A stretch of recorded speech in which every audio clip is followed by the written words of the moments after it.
Hello, everybody. Welcome back to 428 Shibuya Scramble. I am here with Yoshi, What's up, guys and dolls? and this is I got, part. I got tired of seeing folks. Uh, yeah, that's good. Got to change it up every now and then. This is part 13.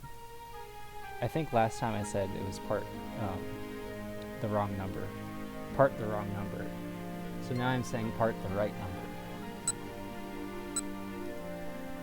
Yoshi, do you remember what happened last time? I remember we killed Kano really fast, That's true. and then I don't think we came back to him. We checked in with Gruff, that guy. Yes. What's his Osawa. Osawa, and my most mainest man Kajiwada. He caught Osawa going out of the House of the Duck in his shoe. Oh yeah, that's true. Osawa was intimidated in a limousine by Ai's daddy-o, and he came home and Ai was like annoying like she always is. I don't remember too much else. I think that was the main thread that we spent time with was last time was the Uwu virus. What's the guy's name? Osawa. Osawa. Yeah, Osawa bin Laden. As it were. Oh, and he can cook. Kajiwara can cook. Yeah, Kajiwara can cook. And he looks good in an apron. He wanted to show off his naked apron, but did not. Alright, so we gotta keep out here. We have a keep out on Tama, keep out on Achi, bad end on Kano, and Minorikawa is also open. But I think he's gonna lead to a keep out, but we can break the keep outs on Achi and Minorikawa, I think. Okay. Do you want a refresher on what we need to do about Kano? Or We need to cause a traffic jam at 12:10 or something. okay.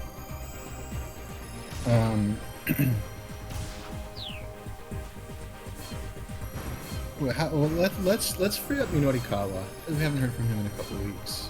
Okay. Well, when we get to a keep out, I'll have to check.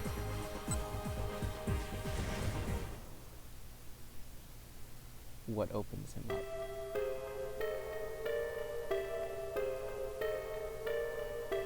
We did this already. He started a ruckus. Was it bad? It was a keep out because somebody. Oh, okay. I'm confused. Didn't this demo already happen? We haven't seen it from his perspective, I suppose. Okay.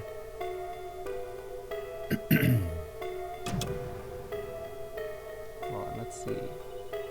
I know there's a keep out.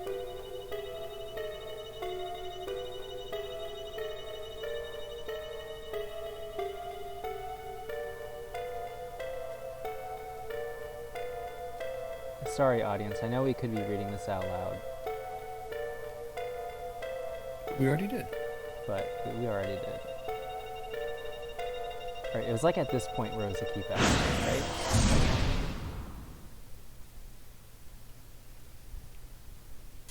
Sometimes when you change a line or change a decision, it will save it as if you hadn't done a keep out yet. So you have to get to that point again. Alright.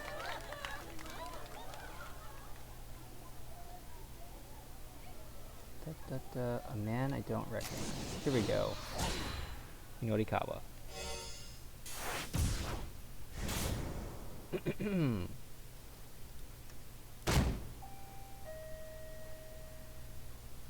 Oh, I think my door is ringing. Hold on a second. Hmm?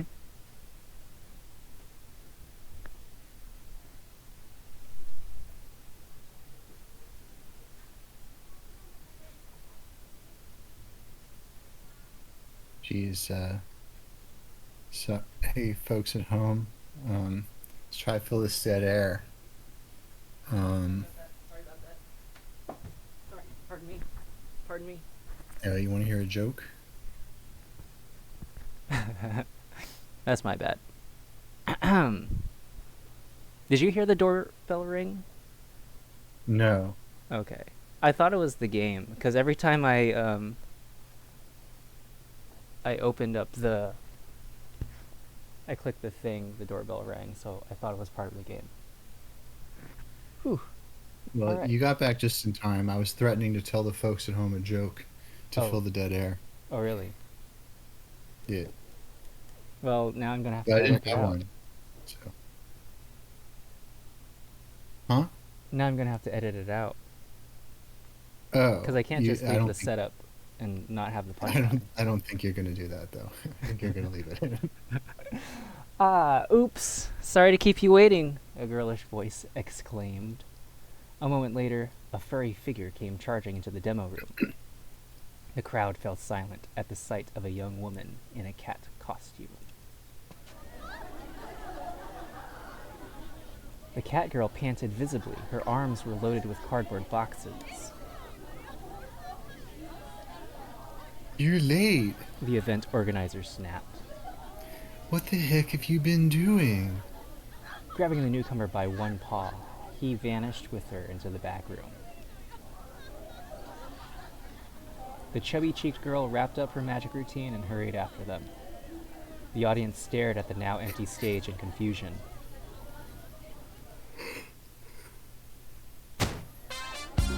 Several minutes passed before the organizer reappeared. Ladies, terribly sorry to have kept you waiting. He called out. But now I'm proud to introduce to you the worldwide sensation that is Burning Hammer. At his signal, the young woman and the cat appeared on stage. Allow us to explain just how this revolution... Oh.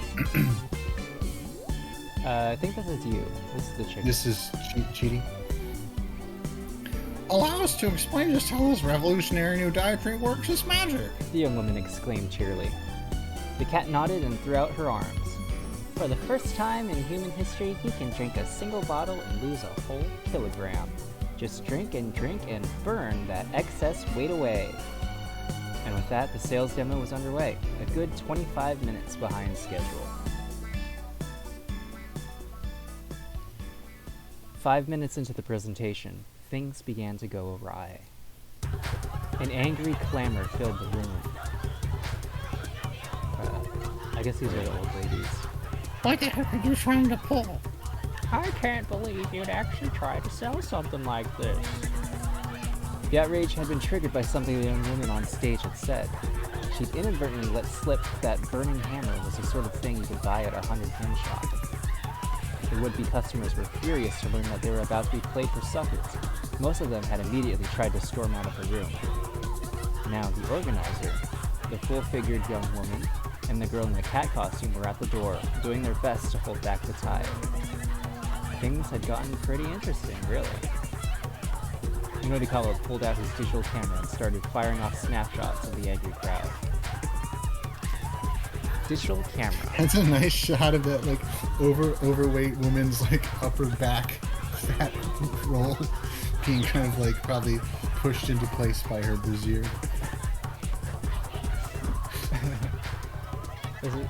I didn't notice that. I was looking more at the Canadian flag in the back. Oh, that is also strange.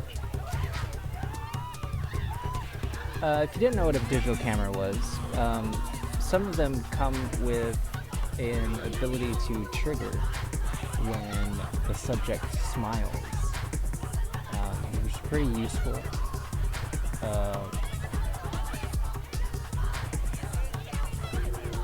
Alright, this is a pretty cool tip actually. This function also works if the camera is presented with a TV or photo image of people smiling. There are even cases of cameras recognizing faces in the wood grain of ceilings. After all, if we can make out faces in the wood when we're gazing lazily up at the ceiling. Do you think modern cameras do this still? Probably. Like, AI hasn't gotten that good yet. It's true. Isn't there like things that people have done with face swap with that kind of thing? Maybe. There's like that face swap filter, and like you trade your face with the wood grain on. I see. I was gonna say a toilet seat. Oh. Yeah. Unfortunately, their frenzy was so intense that he was soon caught up with the flow and pushed out of the room. Fine. I guess I'll just need to do some interviews instead of getting pictures. Excuse me. He asked one woman. Would you mind if I asked you some... Shut your mouth! These are great photos. Yeah. Would you mind telling me a little bit about... Don't you talk to me! Could I get a word on... Unbelievable! Just unbelievable! The women were so enraged that Minorikawa couldn't get any of them to give him the time of day.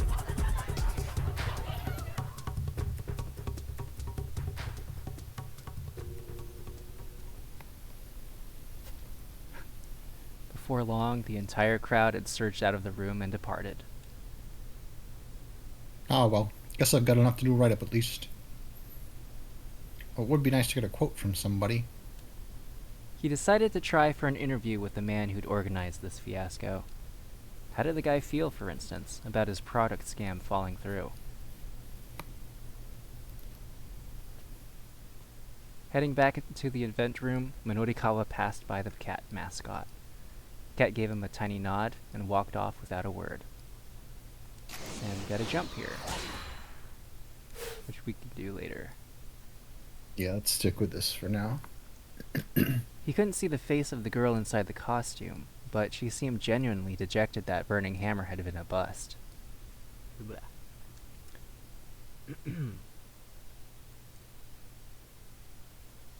Hey, I'm Minorikawa, a freelance reporter.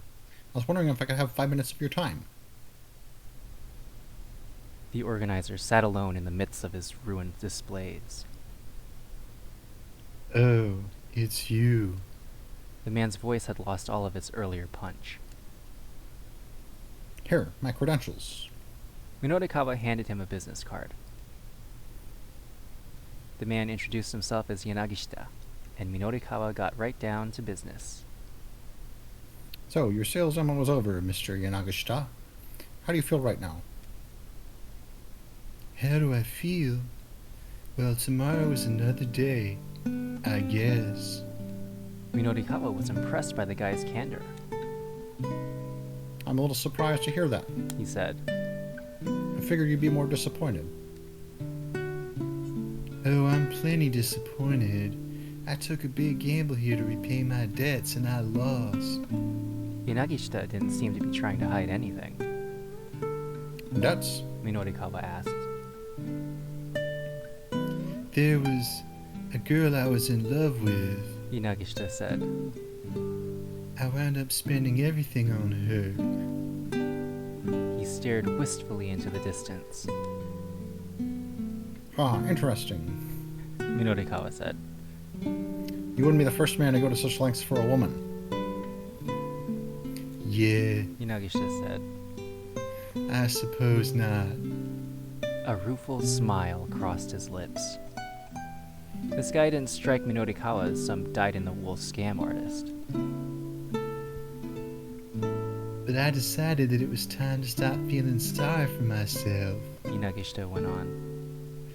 There are plenty of people in the world who have it way worse off, you know? I got that right. Minorikawa nodded in agreement. So I just figure, well, as long as I'm still alive, maybe another opportunity will come my way. A more earnest smile broke through Yanagishita's forlorn expression. Minorikawa wished Toyama could have been there to hear this fellow. I have a friend who's in an incredible amount of debt myself. Minorikawa said. He runs a publishing company, but there was a big mix-up with the scratch cards in his magazine, and... Scratch cards? It's not important. Minorikawa said hurriedly. Letting more people know about the whole scratch card fiasco certainly wouldn't do Toyama any favors. Anyhow, debt is a terrible thing. Minorikawa nodded sagely. Oh, by the way, this is unrelated, but are you familiar with a group called SOS? Apparently there's some legendary street gang here in Shibuya. SOS? Yanagishita shook his head. No, never heard of them. Guess I'm not gonna get any leads on that case here. Minorikawa wondered if there was anything else worth asking this guy.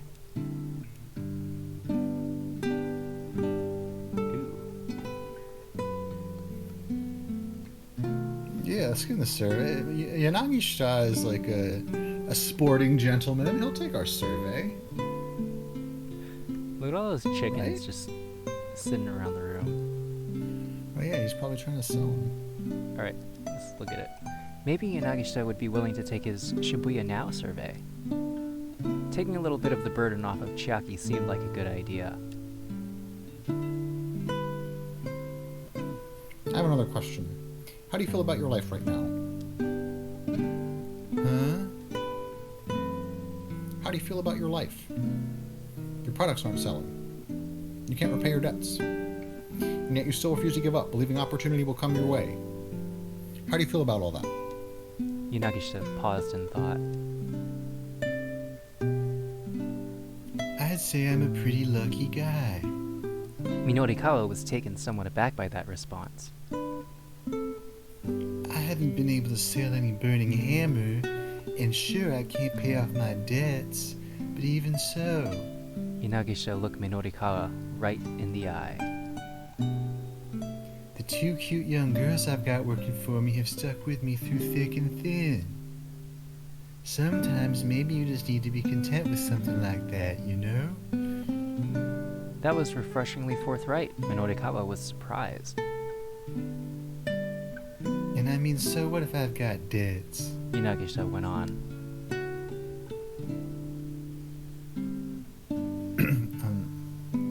In the long run, none of that matters. Not really. There was a knock at the door. Oh, excuse me a moment. Yanagishita said. I wonder who that could be. He opened the door and his face froze. Damn, wasn't quite quick enough. Mr. Minorikawa? Yes? You'll have to pardon me. I've had a little something crop up here, so if you don't mind... Oh, sure, not a problem. I've got other interviews I need to get to anyway, so I'll just... But Yanagishita was out the door before Minorikawa could even finish.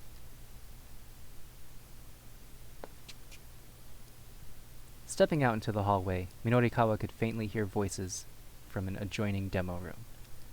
It sounded like Mr. Yanagishita and two other men. Minorikawa couldn't make out any words, but he could tell they were arguing about something. It was probably some consumer complaint against one of his products, or an issue with a client company. Something along those lines. Man, people who run companies sure have it rough. You hang in there, Mr. Yanagishita.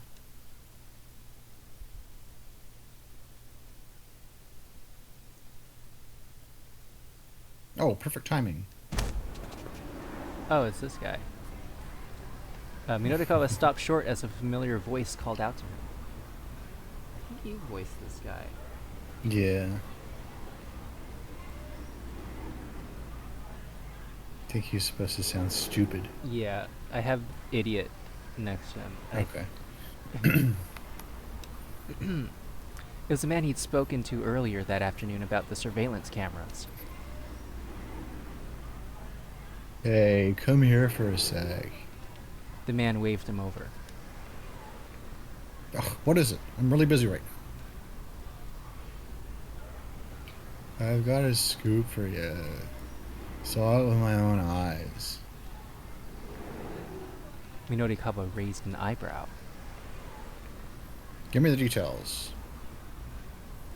Okay, so a little while ago, I saw some foreign guy in handcuffs arguing with someone who looked like a detective.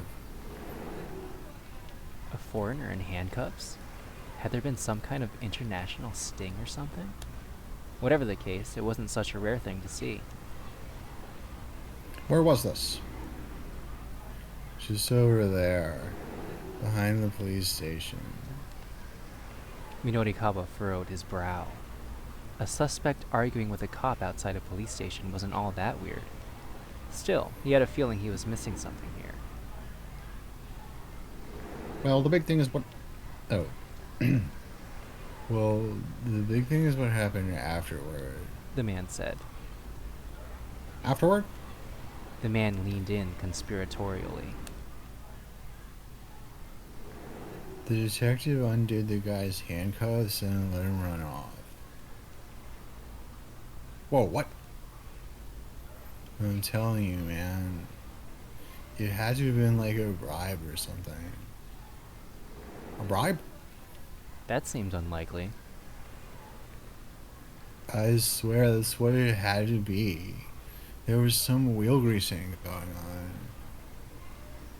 You're not making this all up, are you? Minorikawa asked. He regarded the man coldly, but the guy still seemed quite legitimately worked up. It's all true. Please, you have to report this to police right away. Why do I have to? Minorikawa asked. If you have a tip for the police, go give it yourself. He didn't quite manage to stop himself from saying that out loud. No, I can't. I'm no good when it comes to police. Besides, they're never gonna believe someone like me. Okay, so maybe he had a point there. But, but you're some world-class reporter, right? The cops will totally take your word over that of a random nobody. Minorikawa didn't have time to debate the point. It was easier just to make the call. He phoned up the police and to leave the tip. The man bowed repeatedly, looking pretty grateful.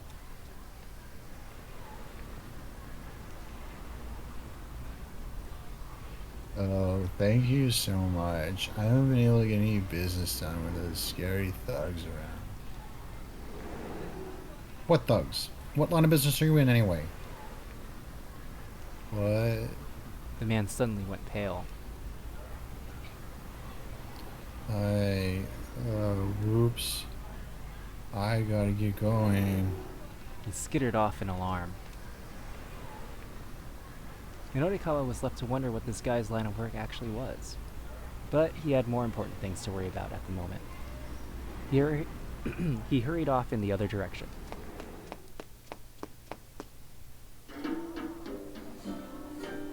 Before long, he arrived back at Café La Trek. The clock on the wall showed that it was close to 2 o'clock. He had to somehow fill 6 more pages before the loan company came to Heaven Publishing to collect. He booted up his laptop. Who is this? What's with this coffee shop? Should I read it? Sure, yeah. I wonder if this is... I'll try it. What's with this coffee shop? Said a low, stern voice. Oh, I think I know who this is, actually. This is the dad. Oh, okay. So he's, what's with this coffee shop? You've got no good magazines here. Minorikawa looked up. An older man was complaining to one of the waitresses. It was the same guy who'd been yelling at his daughter earlier. Evidently, he'd been here at the cafe this whole time.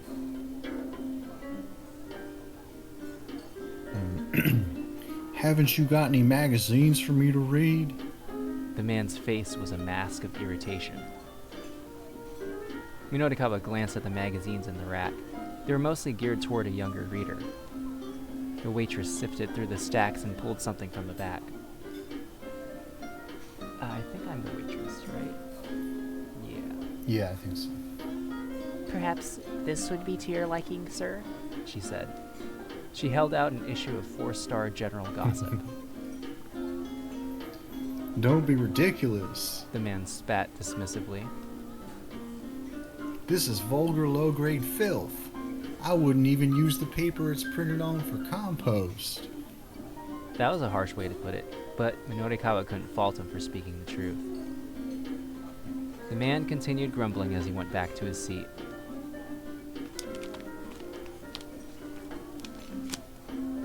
Minorikawa headed over to the magazine rack himself and picked up the gossip. He opened the front cover and found the scratch card still inserted within. If these things were still out there, it was bad news. Toyama might end up even further in debt.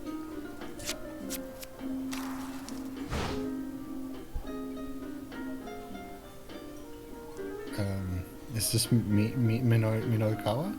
I think so. Okay. Bah! Minorikawa yanked the scratch card out and tore it to bits. Sir, what are you doing? The waitress rushed to stop him, only for the pieces to rain down on her like confetti. The magazine itself is still perfectly readable. Minorikawa said. There's no problem here. He strode back to his seat and gazed at his laptop screen. It still hadn't finished booting up. In the meantime, he decided to give Chiaki a call.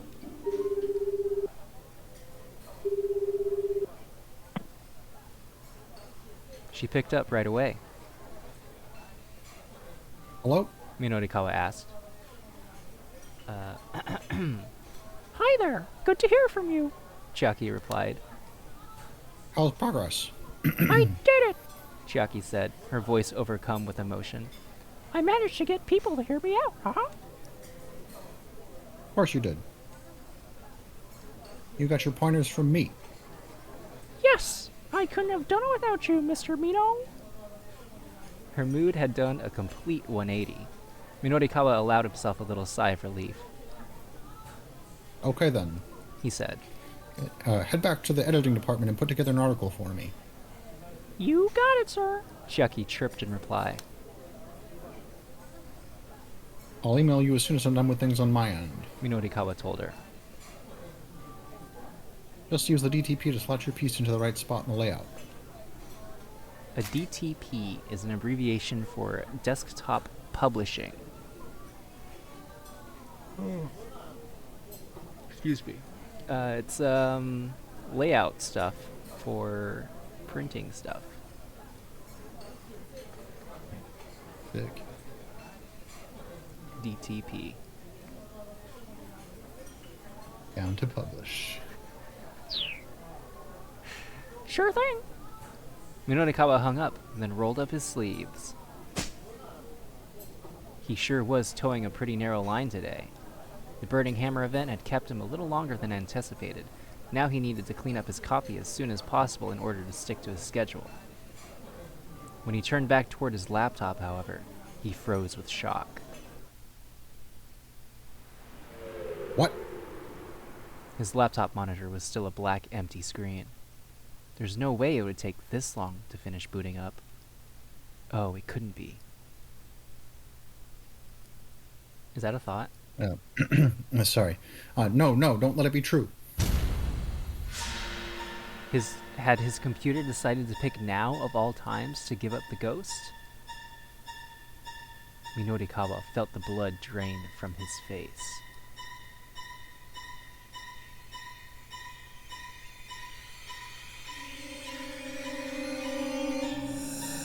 Oh, we got him to the end. Alright, good job, Minorikawa. Wait, What did we say we'd come back to? There was a jump, but we were like, we'll come back it was to a that. jump to Tama. Oh, okay. Let's jump to Tom.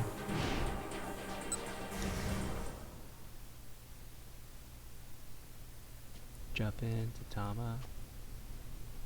Cat Ba, ba, ba, Massa. ba.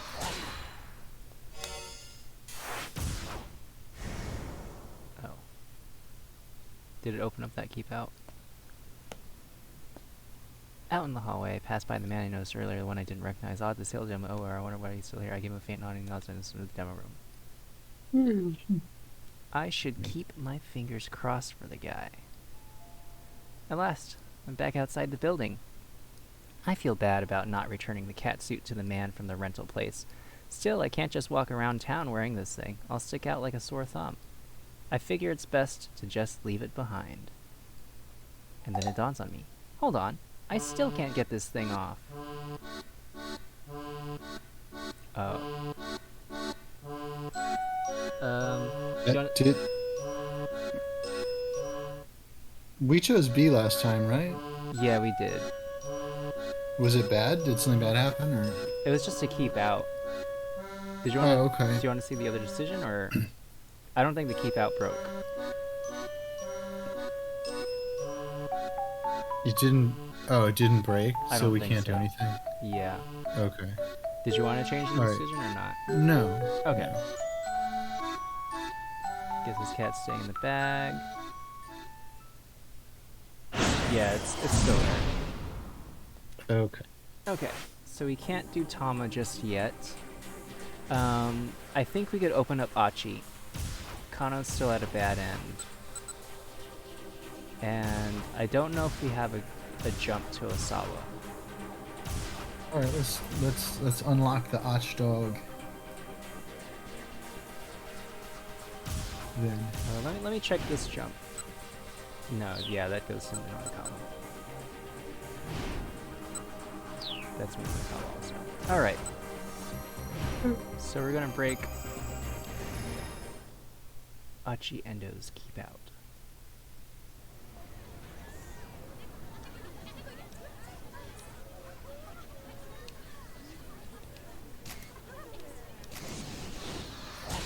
Ta-da! What are they currently doing? They're on the run, right? They're running from lots of bad guys. As luck would have it, they soon found a crowd in their path, backs turned toward them. Excited voices rose up from the throng. Whoa, what's the deal? Look at these guys on the right. Are those the Yakuza guys? I guess. I don't know. Maybe he's just feeling his muscle. He's like, hey bro, check out how shredded my tricep is. And he's like, oh, damn, bro, that's shredded. So, in Tama's line, it did say that they were there, so it's nice to have the visual confirmation. There's a street fight. A fight, as the name implies, that takes place out on the street, typically using bare hands and no weapons. Even a barehanded fight can result in serious injuries, though, which is why they're pretty illegal. Achi clutched Hitomi's hand good and tight. Whatever you do, don't let go. Without a moment's hesitation, he plowed his way through the crowd.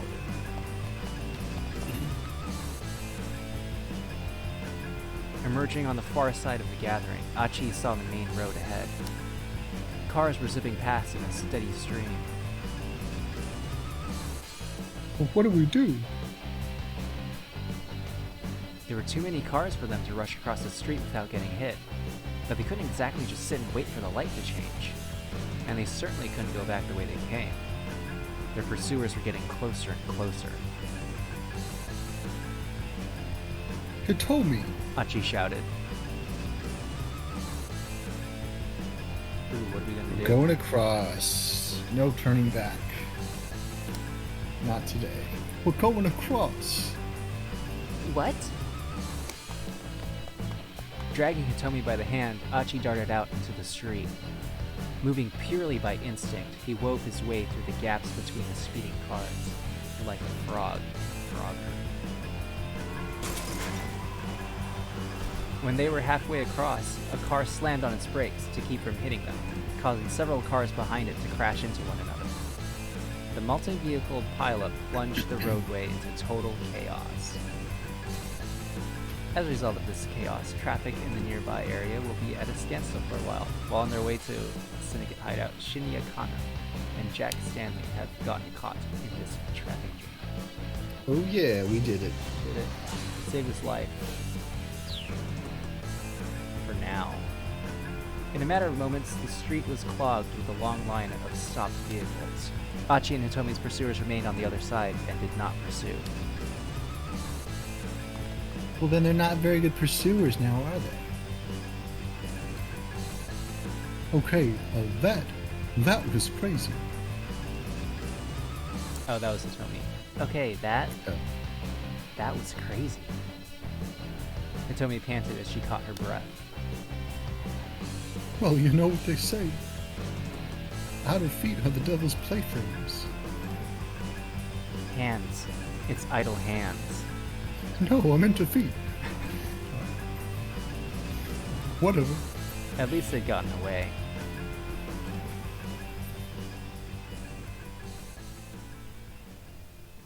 We did it. We did it, Hitomi. Come on, let's go. Achi led the way down several twisting side streets before slowing his pace. By now, Hitomi was slumped and panting heavily. He wanted to give her some time to rest, but if they just hung around, their pursuers might still find them. He looked around and spotted a multi-tenant building. The nearest door was open. Bundles of flyers were set out near the entrance. Flyers for Au Devao. The 22nd performance by the theater troupe The Wandering Angels. It tells the tale of a man named Ryu looking back on his 100-year life as a warrior. The performance features wire action as its major set piece, with Ryu and his rival Shiro flying high through the air, doing battle with the magical Muramasa blade and beam saber, respectively. That sounds kind of cool. Yeah, I would go see that. Achi peeked inside and saw piles of plywood and painted lumber. It looked like this was a storeroom for a theater's stage props and scenery. We can hide out in here. He said. But... Hitomi hesitated, but Achi gave her hand a little tug. You'll be fine. There's nobody around. They stepped inside the storeroom and Achi quickly shut the door behind them. We should probably rest for a bit. He said. There was a wooden platform set up beside a large piece of plywood. Achi picked up a magazine that had fallen on the floor and spread it out atop the platform's dusty surface. Here, now you can sit without getting your clothes dirty. Thank you. Hitomi quietly took a seat. We should probably turn off our cell phones. Achi said. It could be really bad if they rang at the wrong moment. The two powered off their phones. Achi took a cursory look around. It didn't look like there was any way in or out besides the door they'd come in through. There was a single window set in the wall, but it wouldn't open far enough to let them through.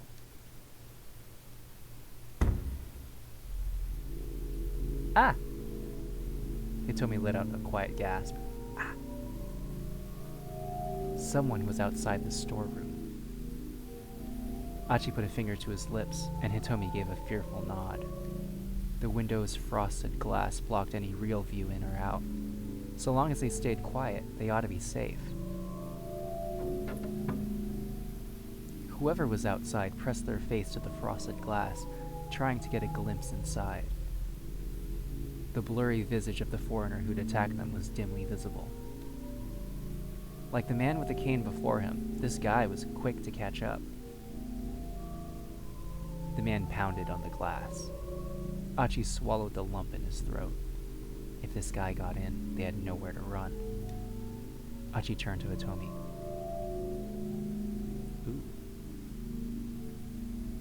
Ooh. We'll be fine. Just sit tight. I like this, like, spooky, scary vibe. I don't want it to end. Alright. We'll be fine. Just sit tight. Hitomi clutched onto Achi's arm hard. Ooh, I like that. I guess this is someone new. Who would you like to be this casual voice? I'll do a casual voice. Okay. Can I help you with something? Said a casual voice from outside. They saw their pursuer react at once, pulling back from the window. That's just our storeroom, you know? The voice added. Achi heard footsteps scampering away. Let me write casual guy under your name here. Casual guy. Note. Casual.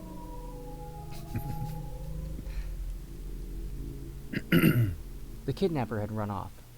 Achi exchanged glances with Hitomi and let out a tiny sigh. There were more voices coming from outside now. I guess I'll be the other guy. What was up with that guy? I don't know. Watch. Whatever. Let's just hurry and get the stuff tidied up. Man, my throat's raw. It sounded like a conversation between two men. The storeroom door opened and the men clomped their way inside. The men. Tomonari Takaya and Taro Toga, two members of the theater troupe The Wandering Angels. Takaya is the Wandering Angels star actor, playing the lead role of Ryu in today's performance of Au revoir, the troupe's 22nd piece. Am I pronouncing that right? Last night... So... Au revoir. It's like if you say it in English, which is the language that we're speaking, you just say au revoir. Au revoir. But if you say it in French, it's au revoir. It's like au revoir. Au revoir. Well, it's like it's kind of like the Japanese o, like and then revoir. Revoir. So that R sound's probably going to be going to get me each time. You don't. I mean, you don't have to do it. But it's like it's kind of from the top of your throat, like. Wow.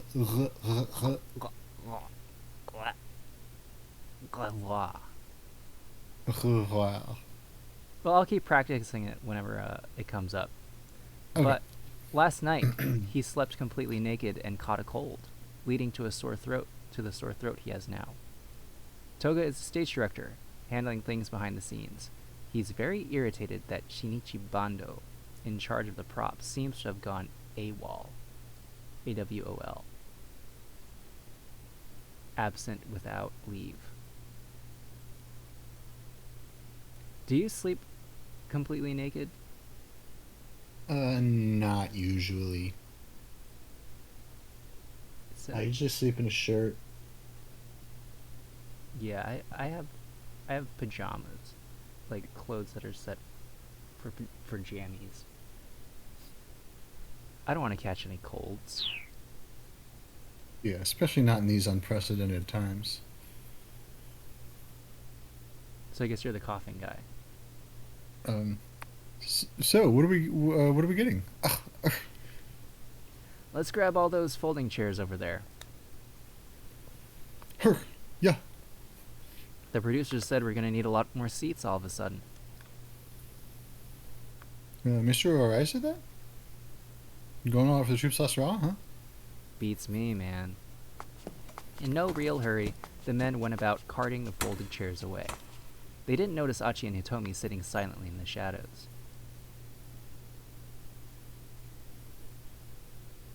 Or, not change the subject, but how come we're using dry ice machine and not a smoke machine? Maybe that's why my throat's bothering me. Yeah, it's pretty weird. Nobody's even operating it and it's still drawing a ton of power. Things affect. Achi and Hitomi waited for the two men to finish up.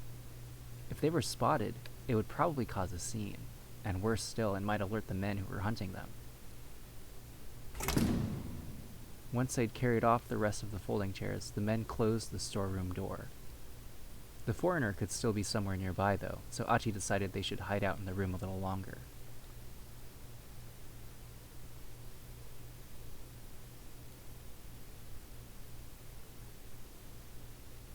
God, this blows.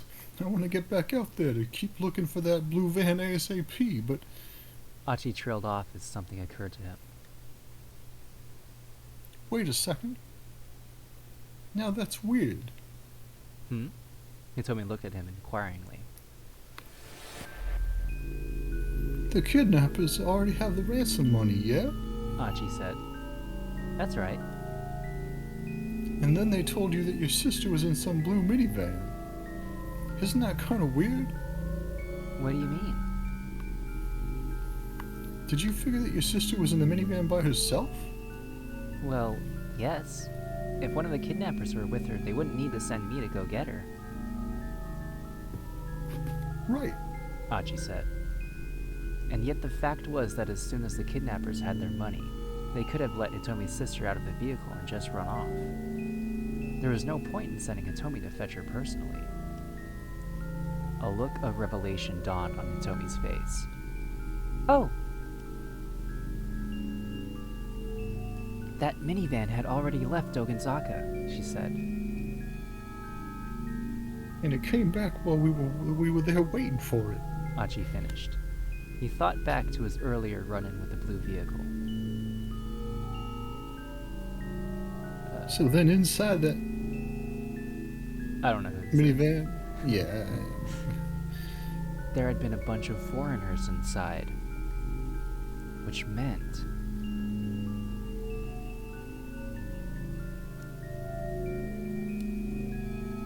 the kidnappers didn't have any intention of giving her sister back. we're going B. Yeah. The kidnappers didn't have any intention of giving her sister back. The more Achi thought about it, the less sense it made for them to send Hitomi to get her. There had to be some other reason they wanted Hitomi to go to that minivan. But what? To ambush her. Do you think they were Like- trying to kidnap me too? That's it. Achi clapped his hands together. Then they let your sister go and demand a ransom for you. And then they'd make her deliver the ransom money for your release. They'd be able to get like infinite ransom money by constantly abducting one twin after the other. That seems a little far-fetched. Oh, yeah, I guess you're right. Now that she said so, Achi realized it was kind of a ridiculous idea. Still, what if the kidnappers really were trying to kidnap me? Hitomi said. As in, like, they accidentally abducted the wrong twin? I mean, I guess that would have been easy to botch up. That would imply that they wanted me, specifically, and not my sister. Hitomi paused briefly in thought. Maybe you're hotter than your sister or something. Achi suggested with enthusiasm. Archie, bro, it's not the time. Dog. Hitomi shook her head. That can't be it. If anything, it's the other way around. Compared to my sister, I'm just... Whoa, hey, stop right there. Achi had to interrupt her. You're not just anything. Please don't. I'm just... Tears had welled up in Hitomi's eyes. What? Oh, yeah, this is me. Oh. Why does this have to happen to her? Why not me? Whoa, hey, come on, don't cry. I'm sorry. Cheer up. It's like that song says. Don't just stand there. Wipe those tears away. You know, that one. You know it? Is that Aya Kamiki? Yeah, that's the one. Put your hand in mine. Every single bee's a light. Huh? What? You know, every single bee's a light. Hitomi let out a giggle. Everything will be alright. Hmm? You've got the lyrics wrong. It's everything will be alright. Oh, right. Yeah, I guess that makes more sense. I guess. Achi's mouth curled into a sheepish smile.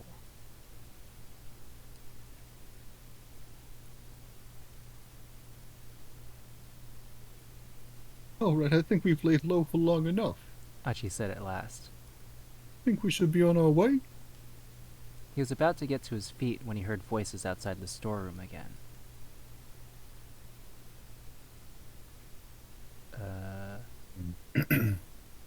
Yikes, that was pretty careless of us. Yeah, we definitely gotta watch it. The theater guys from earlier had returned, and they sounded a bit panicked.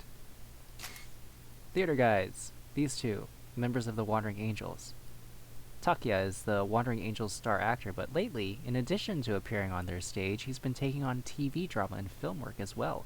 The next role he's slated for is in Sun TV's upcoming suspense drama, Sumo Queen 2, where he will play the referee who utters the lame line, "Looks like things are getting heavy," upon discovering a victim's dying message inscribed in one corner of the sumo ring. Nice. Heard folks have been messing with the storeroom a bunch lately. Yeah, huh? Did you hear who's behind it? Some juvenile delinquents. Like a gang? Wow, that takes me way back. Alright, let's hurry on back. Achi rushed over to the door. He tried turning the knob, but the door wouldn't budge. Oh, come on. Are you freaking kidding me? He paced frantically around the room, pulling at his hair. We're locked in. And that door was the only way in or out. Achi and Hitomi were well and truly trapped inside the storeroom. Pardon me. But this is all my fault. Achi said. It was my idea to hide out here in the first place. He bowed to Hitomi repeatedly. We're never going to be able to find that blue minivan now. Guess we'll have to get someone on the outside to help us, Hitomi replied. She scowled thoughtfully. This reminds me of that time on New Year's when I got stuck in a barn, and I didn't want to ask anyone for help because I don't like asking people for help. But eventually I had to because me and this girl, we were stuck in the barn. Oh yeah? And we couldn't get out. Yeah. How did you get out of that? I don't remember. Do you? You tied a dirty string around a bag and just like threw it outside the barn. That was really smart of me.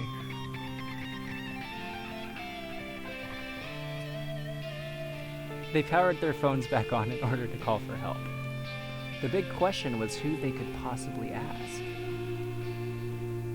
Hitomi, anyone you could reach out to? Mr. Tanaka, I suppose? Tanaka, right. The suggestion didn't exactly thrill Achi. He had no idea what this Tanaka guy was like. Hopefully he was the dependable sort who'd actually show up to rescue them. But somehow, that thought made Achi feel even worse. Achi had someone he figured he could call, but he hesitated, uncertain. There had been a time when he trusted this guy more than anyone. They'd bailed each other out countless jams. Nowadays, though, things were different. Hitomi gave Achi a puzzled look as he sat, lost in thought. Right. Wait. Oh, sorry. I don't know who this is, actually. I think it's you. Okay. Right. Guess I don't have much of a choice. Oh, no, this is Achi. Guess I don't have much of a choice. Achi scrolled through the contacts list on his cell phone. He found a name he had thought he'd never call again. Susumu. I don't have Susumu written down on our voice text list, huh? I do not. So who wants to be? Who do you want to voice Susumu?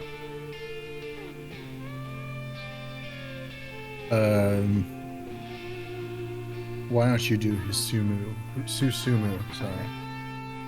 Hisumu would be like for people who ship Hitomi and Susumu. That would be the name of the ship.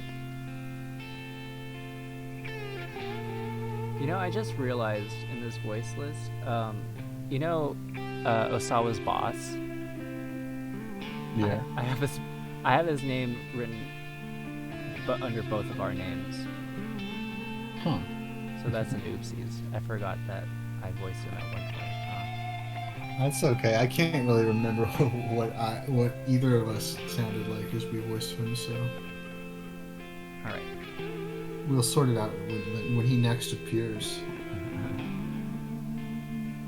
Yo. Oh wait, you said yo. Yo! Achi, is that you? Susumu's voice was low and guarded. Look, I've got a favor to ask you. I'm in a real bind here. Huh? Like, things are ridiculously bad. I thought maybe you could help me out a little bit. You seriously thought I'd help you? Susumu's words were like ice. You messing with me or something? Oh. You messing with me or something, man? Now he sounded a touch angry as well. Painful memories flashed before Achi's eyes. Right then, sorry to bug you. Just forget it. But Susumu hung up before Achi was even finished talking. No dice. Achi said to Hitomi with a lopsided frown. She looked back at him, her expression a mirror of his own. What should we do? What should we do? I guess we're back to Mr. Tanaka. I guess so. You want to go ahead then?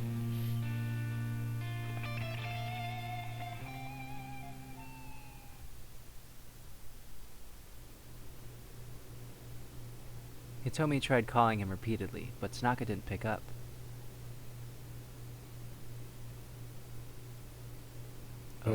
What could have happened? That's you. She muttered under her breath.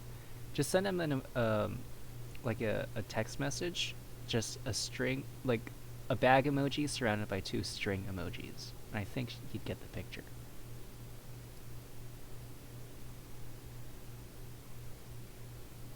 Do you think that maybe the kidnappers have found out that Mr. Tanaka and I have been in contact?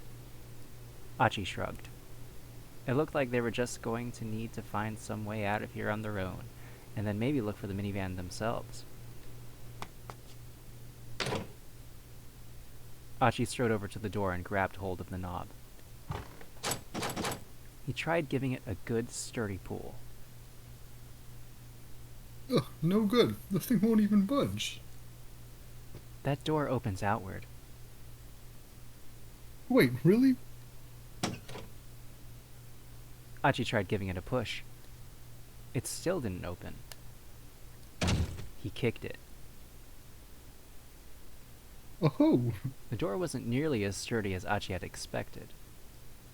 I think I can make this work. He backed up to get a running start, then kicked the door with all his might.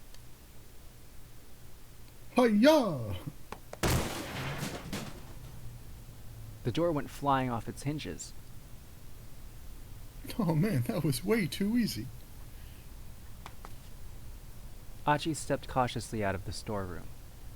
He quickly scanned the surrounding area. There was nobody in sight. Oh, looks like we're in the clear. He called. But Hitomi didn't come out, nor did she reply. Hitomi?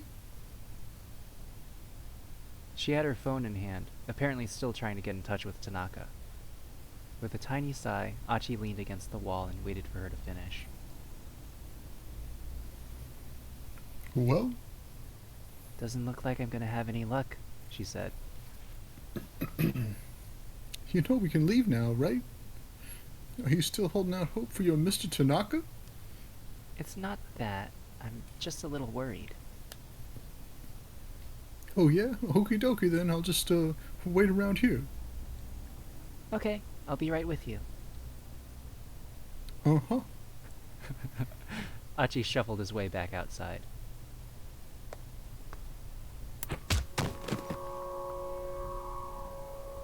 Oh crap. By the time Achi could finish processing the thought, he was already laid out on the ground. His jaw hit the asphalt hard.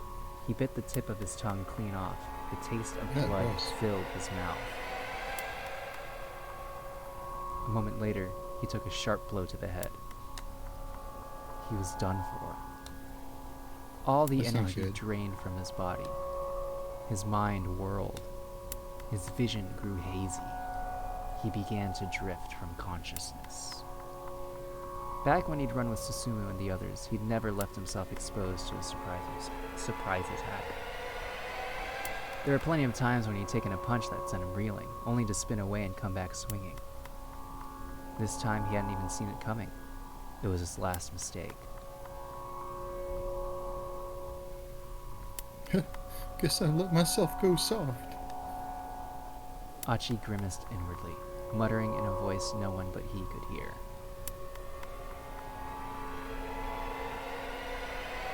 Hitomi, I'm so sorry.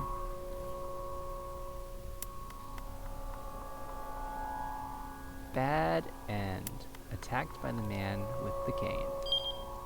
Achi successfully managed to break out of the storeroom, only to be knocked out by the man with the cane while he waited for Hitomi. Things might have gone differently if Hitomi had managed to get in contact with Tanaka. Why hadn't he responded to her calls? Maybe something strange had happened at the Osawa residence? Or perhaps there was some reason he wasn't able to answer the phone. Dun dun dun.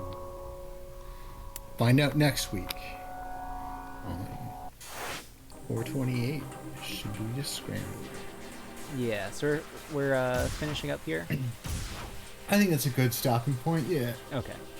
So we have, for next time, Kano, who is Oh, yeah. not dead. Good. That's good.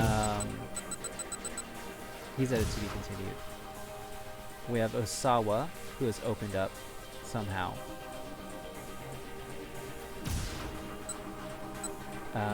Tama is still at a keep out. We can't open it. So we have two characters to go to, Osawa or Kano. All right. So, what are your impressions, Yoshi?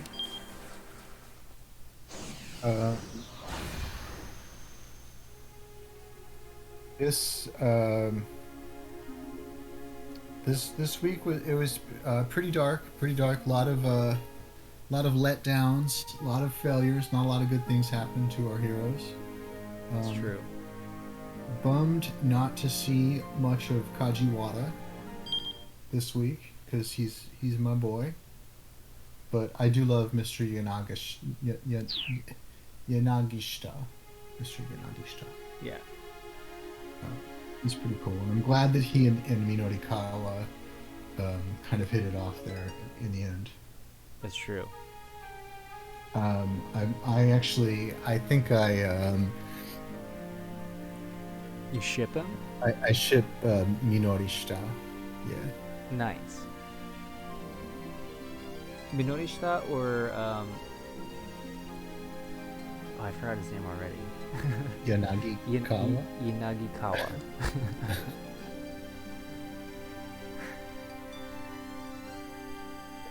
Or Osawara. Kajisawa. That's not. Yeah, Osawara. Osawara.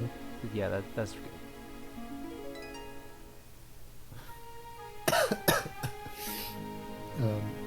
Yeah, it was a good episode though. Yeah.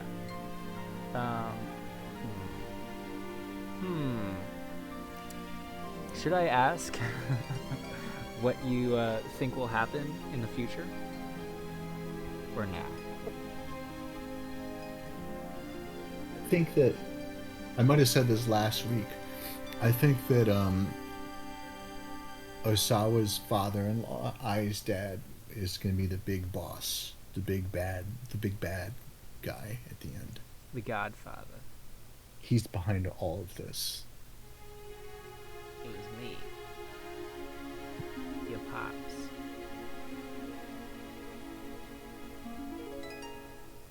Time will tell. We will see. Maybe next week. So we got one person to the end of the hour. I wonder if we'll finish. No, because we got most of Kano that we have to go through, huh? But there's a lot more. There's more hours, right? Yeah, there's more hours. We'll probably finish this hour in 2 episodes. That's my guess. We'll see. Good news for the folks at home. And then I think that's a lot more content coming your way. I think after this hour, that's basically the halfway point. I think. Okay. It's kind of what I had thought. That we were maybe 50% through the story. Yeah. Based on absolutely nothing, just a hunch. Well, do you have any cool sign off for this episode?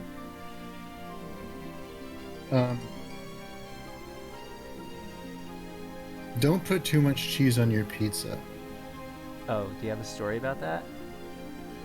Not really. I mean, so I've been delivering pizzas the past few weeks, and then last night I asked them, I was like, hey, can I make a pizza for myself before I go home?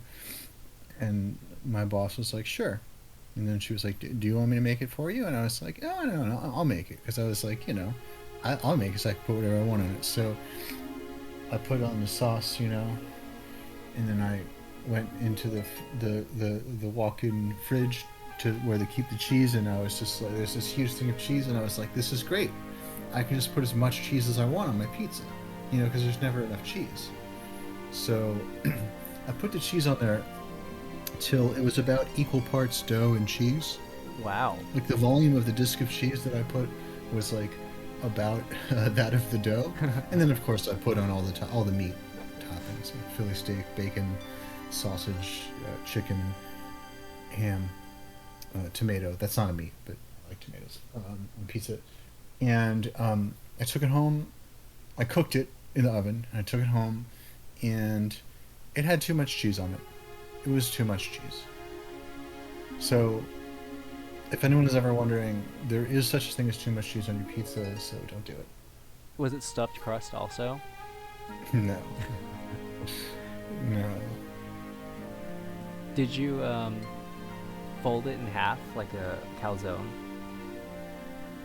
No, that's a New York pizza that you fold. I'm in Maryland. We don't fold here. We put Old Bay and crabs on our pizza. Did you end up having to scrape off like half the cheese? Is that No, what I you just did? ate it and then felt a little gross afterwards. You should have just had your boss make it. I didn't want to bother her. Plus, I thought it was a good thing because I was going to get to like... Because if she made it herself, right, she would have said, what do you want on it? And then I would have said, chicken, bacon, Philly steak, sausage, diced tomato, banana pepper, and I would have felt kind of indulgent. And lots of cheese. Yeah, and like triple the amount of cheese that you would normally put on a pizza. And like she would have done it, but I was afraid she might kind of roll her eyes, like it's like you give a mouse a cookie kind of thing. Yeah. Because I had already felt bad when I said I want a pizza. I left this part out. I said I want a pizza, and she was like, "What size?" And I was like, large. Obviously, I want the biggest possible free one. Like I'm taking free stuff. I want the most of it. But I already felt greedy for saying large, so I just felt like that would have made me look like kind of a jerk, being like, "Oh well, how do you want to make it?" And it's just like, "Okay, well, just put literally everything on the pizza." Might have been a little. So I just did. That's part of why I did it myself.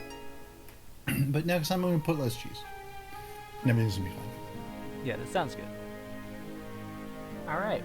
Well, I guess that's the sign off. Don't put too much cheese on your pizza. For me, I'm going to say that